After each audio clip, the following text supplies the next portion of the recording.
రూపాయంత ఊరిలో గుమ్మడికాయంత గుడిసె. గుమ్మడికాయంత గుడిసెలో మునక్కాయంత ముసలమ్మ ఉండేది.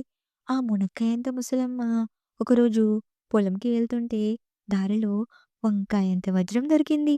ఆ మునక్కాయంత ముసలమ్మ వంకాయంత వజ్రాన్ని తీసుకొచ్చి గుమ్మడికాయంత గుడిసెలో, బీరకాయంత బీరువాలో దాచిపెడుతుంది.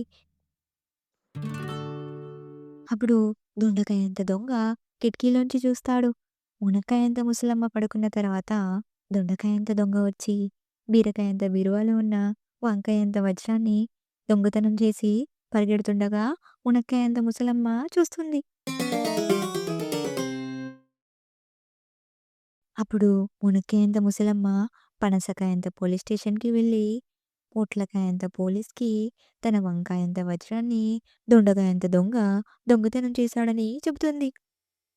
అప్పుడు ఆ పొట్లకాయంత పోలీసు లవంగమంత లాఠీ పట్టుకుని జీడికాయంత జీప్‌లో వెళ్ళి దొండకాయంత దొంగని పట్టుకుంటాడు.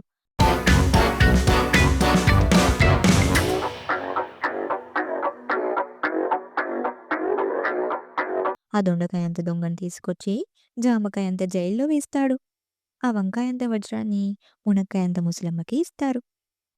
ఈ కథ 90స్ కిడ్స్ అందరికీ తెలిసే ఉంటుంది. సరిగ్గా చెప్పానా లేదా? ఇంకేమైనా మర్చిపోయానా?